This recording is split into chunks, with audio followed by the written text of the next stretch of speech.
Ed Vulliamy je svjetski novinar, jedan od najboljih, najhrabrijih. To što je otkrio logore u Bosni i Hercegovini, to što je u Sarajevu na ulici naružio, napujdio, napsovao Karla Bildta, to što pamti duže od Bosanaca, sve je to samo dio onoga što on radi decenijama u svijetu. Principijelno istinit. Pravi novinar, njegov govor je lekcija za naše intelektualce, njegova hrabrost primjer za one koji ne znaju i pitaju se kako biti hrabar. Poslušajte kako nastupa i razmišlja pravi novinar. Preko sutra opširnije u Bosanskom vjesniku, večeras kratko u CD-u samo za Face. Ed. The West and the East. The West and Russia are fighting over Bosnia and Herzegovina at the moment. Why we have that fight here today in Bosnia? One can fear the idea of sort of Moscow and Istanbul picking over the bones, with the European Union trying to sort of, hello, we're still here, or we're trying to be. Clearly a rather better option, I would imagine. But it's a shame. Does Britain still play that role in Bosnia? Well, we'll see what Britain's role in Bosnia is. But, I mean, it's changed, hasn't it? I mean, it's a good question because the toxic, poison political developments which are corroding Europe again now, led by Boris Johnson, Theresa May, Marine Le Pen, is all about the politics of division, exclusion, installing fear into the other, getting rid of the other, as opposed to being, like I am, Boris Johnson's in the right place, because the insidious politics that he, May and Le Pen are now preaching in Europe began here in their modern form 25 years ago in Sarajevo. So this isn't so much a question of East and West.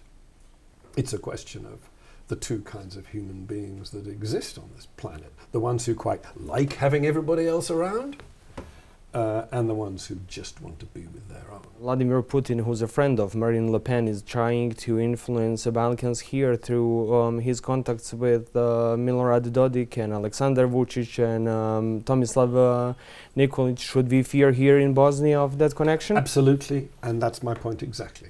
You know, I mean, it's not a question of, and Putin is East and Le Pen is West and Johnson and May are West.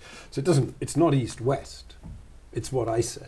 It's the you know, the great divide, the fault line, that awful word. Britanski narod, Brexit. Srpski narod, or blah, blah, blah, blah. It's a, you know, it's visceral. And they all talk about it, whether they're Dodik or Johnson or May or Le Pen or Karadzic or Mladic, they all, or Izetbegovic, they talk about it as politics. It's not politics. It's visceral. It's in there. It's in every membrane. Are you one of those kind of people? Or one of these kind of people? Three most important cases at this moment are Karadzic, Mladic, and Šestorka. What we can expect from those cases and what impact they will have on Bosnia? Let's start with Karadzic. When that sentence came down, Human Rights Watch said, at last the victims have their reckoning, blah, blah, justice is done, etc. As you say, genocide in Srebrenica, with respect to everyone who was bereaved by or survived Srebrenica.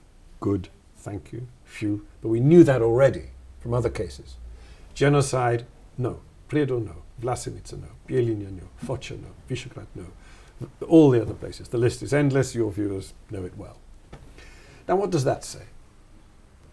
Well, it basically says that whatever they did in Priedo, for instance, i.e. burn every house to the ground, herd the men into concentration camps, herd the rest over the mountains, Mountain Vlasic, incinerate every school, mosque, library, Catholic church, whatever, rape, torture, mutilate, murder, but not genocide.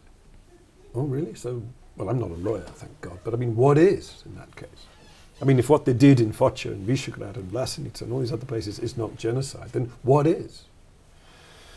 So I guess the message is, well, the message is in the narrative of what's happened since. I mean, one of the tropes from the ICTY was, you know, we are now established and the tyrants and killers of the future will think again. They know we are here. They will have to face justice. Well, you know, ISIS and Bashar Assad don't seem so far to be particularly intimidated.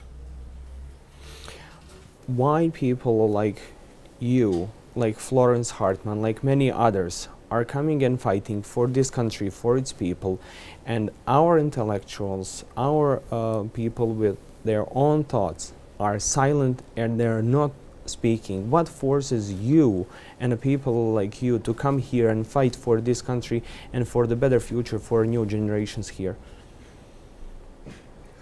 Perhaps we're just crazy. You know, perhaps we should just get a life and go somewhere else. I mean, I go to Omarska every August. I think the answer to your question is because we could not leave this unsaid. Perfect. And so long as the politicians and the diplomats and this farce, this money laundering system called the international community continues to obfuscate, to use its own inhuman language to describe what happened, then we have to counter it with what we talk about in the bar, with people who are often crying into their rakia or just watching football. I mean, we have to just tell the people's story.